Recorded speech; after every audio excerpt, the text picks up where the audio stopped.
bone of contention.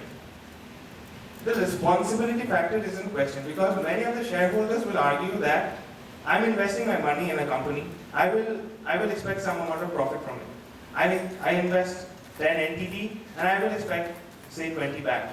So I'm not investing in a company to make sure that it does undertake CSR activities, but it should be so that I can get some return from it. So the responsibility factor is in question. So donating time and capital to CSR might be a drain from investors.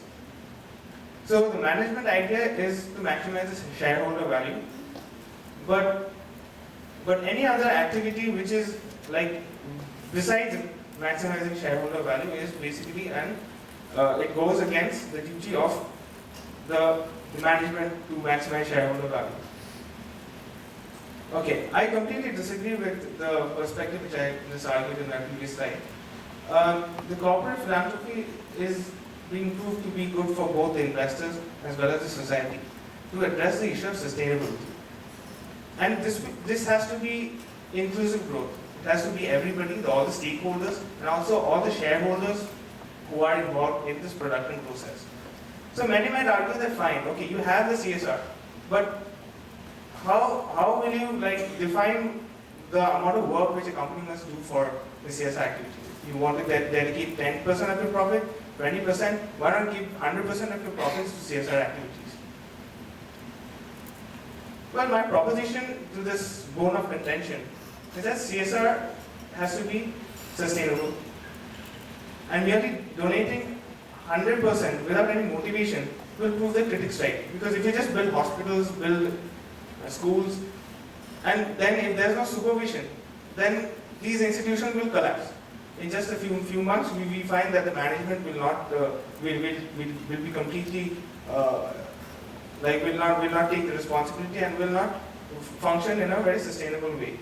So we have to help the communities help themselves, and basically we have to see what the community requires. If the community's urgent need is to get food, we cannot build a hospital. We should ensure that the community is getting food. So I think the community are the best people to decide on what's required for them. So all the business strategies should involve the community and take the community into the decision-making process. How are the companies responsible? In economics, we generally study two externalities, positive and negative.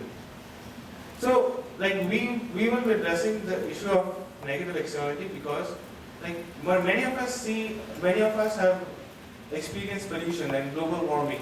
These companies are basically contributing.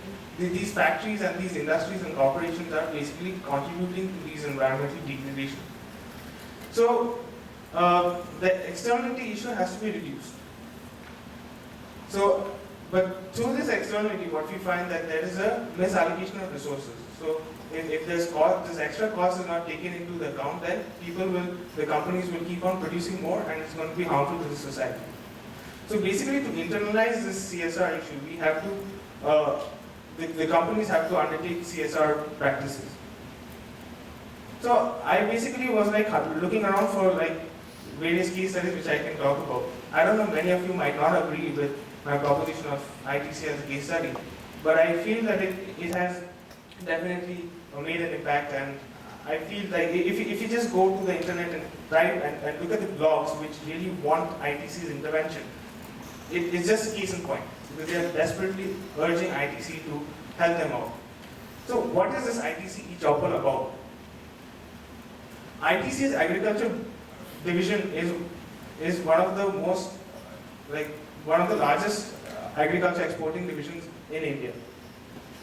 So basically, e-chopper is an efficient supply chain which is being developed by ITC. And Indian agriculture is very different because many of you might not be aware of the problems. So it is characterized by weak fragmented farms, weak infrastructure like poor roads and communication, intermediaries between the farmers and the eventual market, the end consumers, and limited knowledge on environmental conservation. So the plan of action. So what ITC has basically done is that it has installed internet kiosks in these villages. so that the companies can get access to whether market prices for the food which they're going to produce and sell, and the scientific farm practices, the sale of farm inputs, and purchase farm produce from the farmer's doorstep. Because information is a very important thing which is lacking in India. And in agriculture, what we find is that the output is there, but due to the poor information and infrastructure, many of the food grains are wasted and stored. So basically, we need to remove that through proper information in the market. The impact. What has ITC's e-chopper initiative done for the community? It has enhanced farm productivity by better quality seeds, like the weather, the information about the weather, and higher farm gate prices. Because there are many, like between, as I told you, there are various intermediaries between the farmer and the eventual consumer. So earlier they used to get lower prices for their products. So now the middlemen have been eliminated from the supply chain. So the price of the products which they are going to sell to ITC has increased per unit. So it's a win-win situation for both.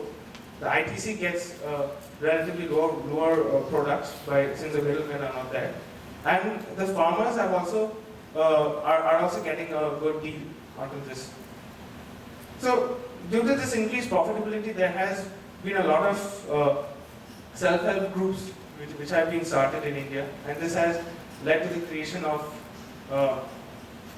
many institutions which the community require.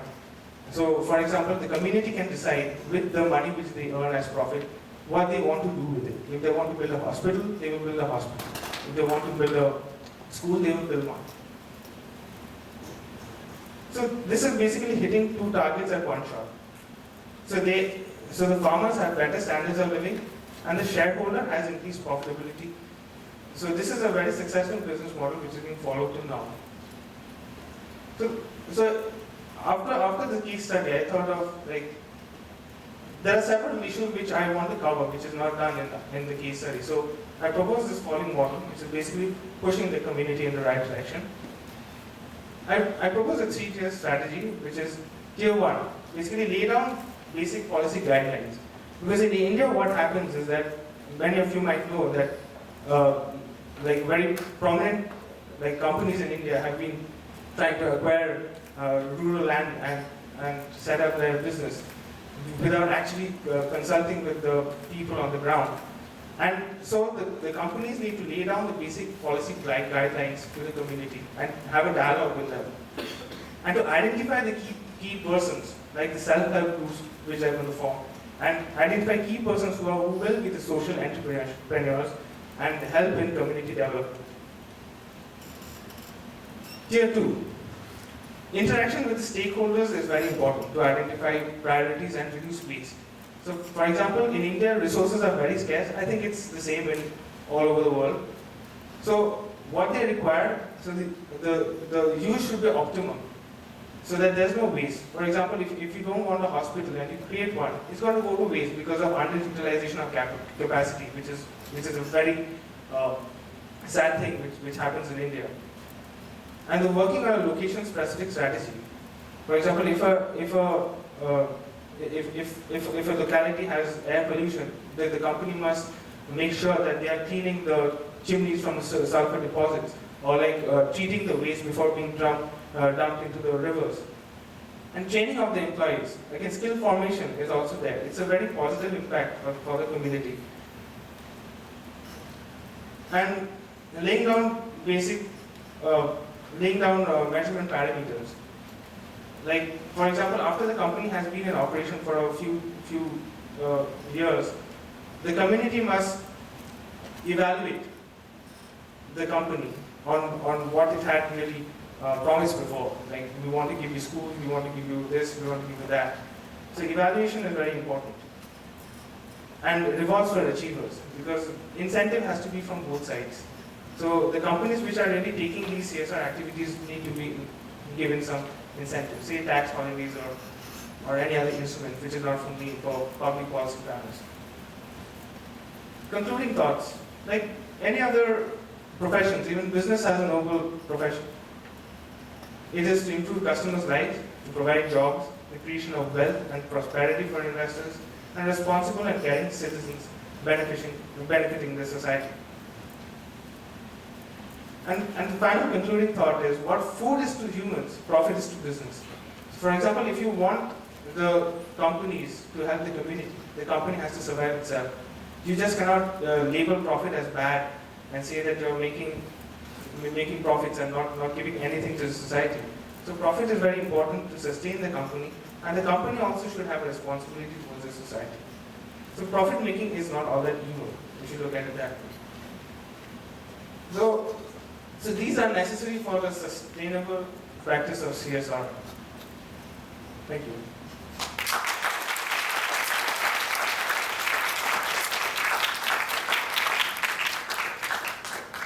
Thank you, Mr. Chakravarti. Our third essay is by Luca from Switzerland.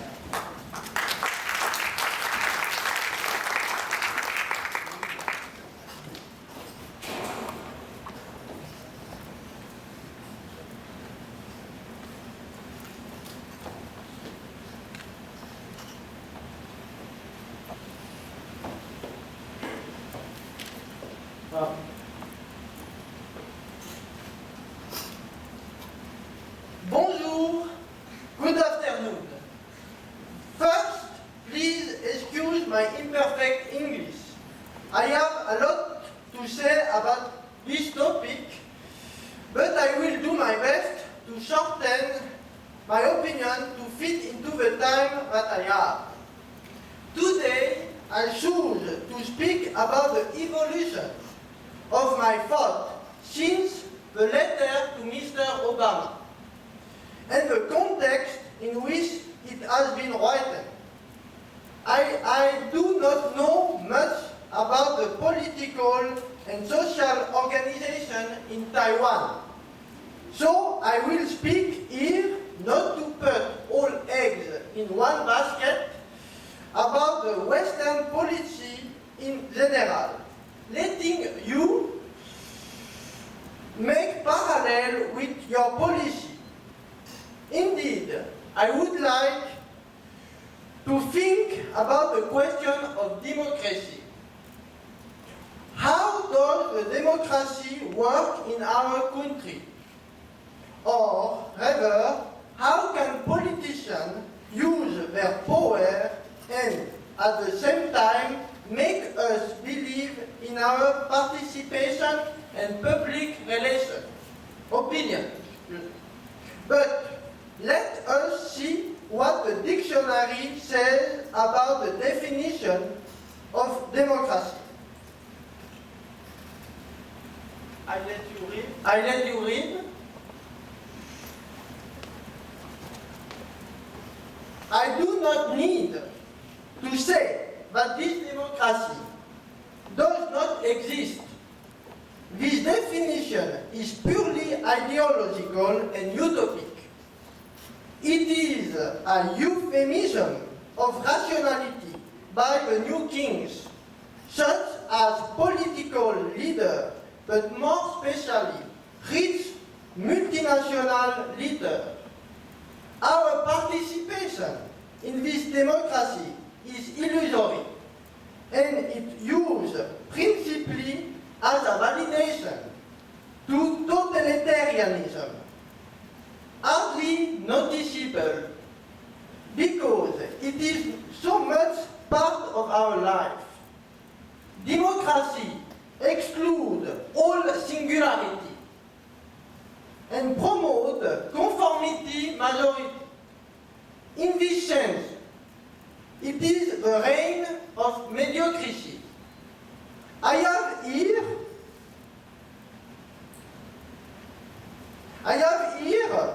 the letter of vote of an Italian referendum, supposedly popular, held last June. This document represents concretely what is our participation in this democracy. A sheet of paper where cases of our response are limited to a yes or a no, of 5 centimeters each under a traffic jam of incomprehensible sentences. I will read just the title of this referendum, which again is supposedly popular. Repeal of the possibility to link list and award a premium of a majority coalition list. I don't understand.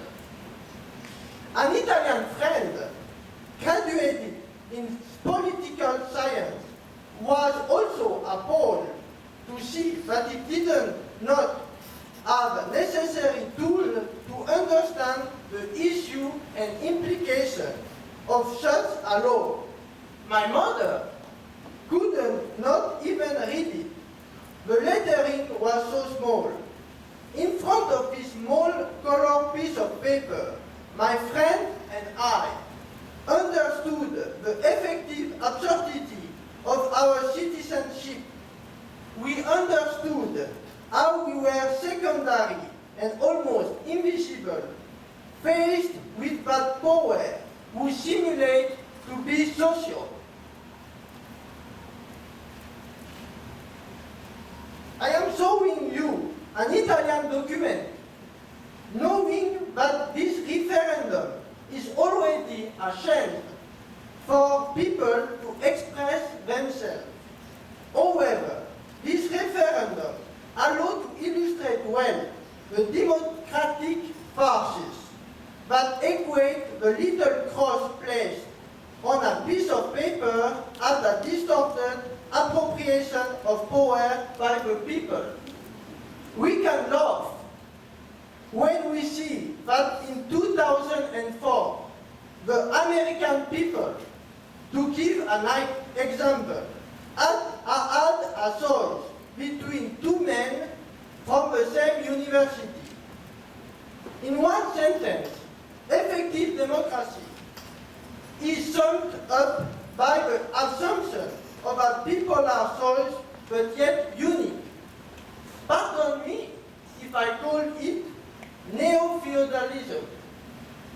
Yes, certainly we are moving toward a two-tier society, a stratified society, and this under the sweetness slogan of globalization and of neoliberalism. A society that has already been for a long time hiding in reverse by making, for example, the economy as a dehumanized machine of poverty. The school as barracks, manufacturing the consent and a unique mind. And this in the intention of keeping a privileged minority of persons, I mean so that rich people in freedom and without any guilt toward their vanity. That is what we call the New World Order. A plan where few rich people always have more fun to be richer, and where the poor work more to pay still more taxes to support the unbridled consumption of their superiors. Maybe, like me, you are wondering how it is possible in the 21st century. Ladies and gentlemen, let us look a little around us. Two societies supposedly developed encourage the personal awareness? Do they encourage civil consciousness and responsibility? Or do we accept to confess that this society keeps the people in dependence, ignorance, and mediocrity? How can we accept awareness from the people when we are bombarded every day and everywhere by mass media directed by their level of audience? Of course, every one of us prefers to be comfortable seated in front of stupidity to laugh than standing active and participative. You understand well that the leader benefits benefit completely of this nonsense consumed. But meanwhile, the life goes on, and we, the people, what have we really done for ourselves? Why do we continue in this way to seek what can entertain the people? Of course, we can go further with technology, with science, with invention. But is that the meaning of our life? Can we not see that our leader, take us unaware because it is more difficult to create, excuse me. It is really not difficult to create passivity. Certainly, yes. Listening, interaction, through democracy, direct democracy, is more difficult. So, to return to vote, the current democracy is a model of selfishness and individualism. Votes are closed and obsolete questions, asking us if we prefer to receive slap or punch. Where I want to get at is that it's not politicians who help us, but we help them. Let us not be mistaken. We help them to hold their role as puppets in a society where power is a spectacle. Real power is not in the politics. Indeed, politics are a diversion. The effective power lies more in Coca-Cola that we drink. You have understood that what I am pointing at with the letter and now with this speech is to emphasize our lack of participation in the life of society. Dear friend, it is not the planet who needs to be saved today, but our humanity. And it is not only by changing our habit of consumer that we are going to save our humanity. The crisis continually emphasized by the leader is simply a well-organized strategy for standardization and conformity to a unique global and control value. We should not accept that this imposed problem and solution make us lose what makes us human and singular. In this sense, I encourage the reappropriation by the people of this crisis by making it a springboard for new policy who can promote and not destroy the singularity. I call for our active participation. I mean our participation in our society.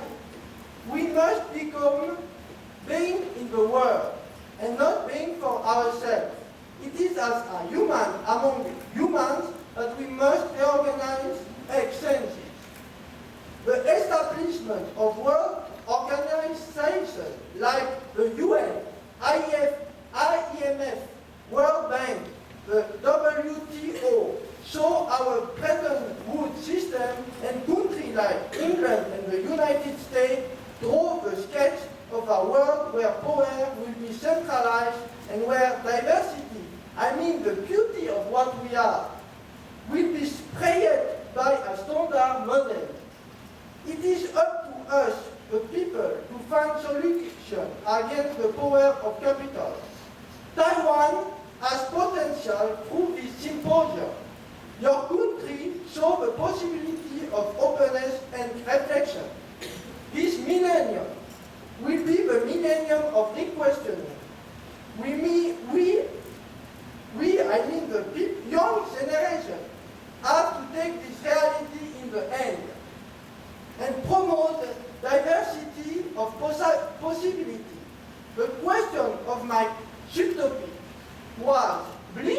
or misery? I answer action. Thank you for your listening, and I will finish my speech with a definition of totalitarianism in the dictionary. Thank you.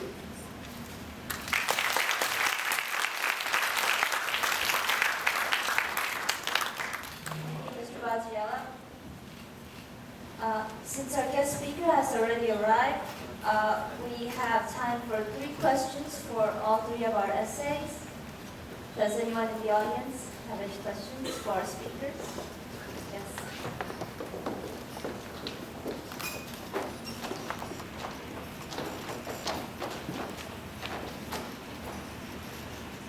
I have a question for Peter. As you have mentioned, you said Taiwan should target primarily the markets, that is Europe, US, and Japan, right? But as we have known that high technology, that is technology industries in Taiwan is prosperous, growing very fast now. And if they target in such kind of developed world with a lot of technological companies, these markets kind of have already been saturated. So don't you think they should target more developing worlds such as Southeast Asian countries and China, and then to take advantage of the geographical proximity and quick growth in Asia?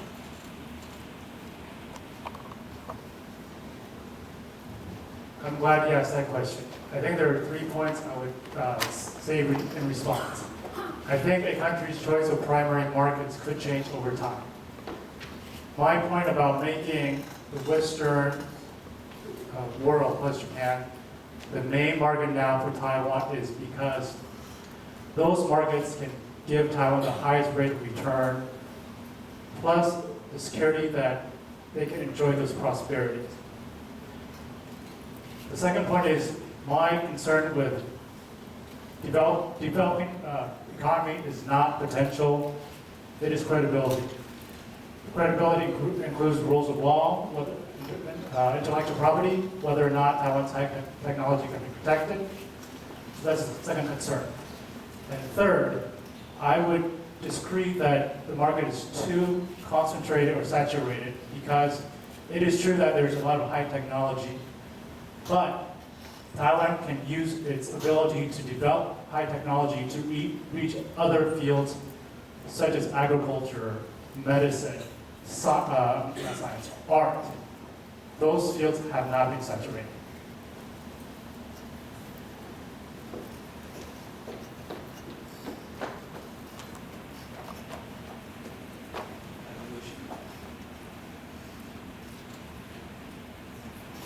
I have a question to Peter again. Peter, don't you think that social corporate responsibility should be the part of your model? I'm also glad you asked that question. If I were CEO of a company, I would make CSR a big part of my company plan. But at this point, I have not seen any data that indicates very strongly that companies that don't have CSR will fail. Right now, the data is still iffy in terms of, do we really know how much pollution there is? Do we know how much society suffers, right? This is from a corporate viewpoint. I'm saying company can still succeed without having CSR. Society may not, right? But we need to start business on a strategy that allows them to survive, prosper. Then we can ask them to do CSR. I have one more question to you as well. What is the source of your innovation list? Because it's pretty strange for me that India is not there in the innovation list. The top 20. I didn't do the. China is not also there. I didn't do the study. The economists into the intelligence unit did. I'd be happy to give you a copy of the report. You can ask them.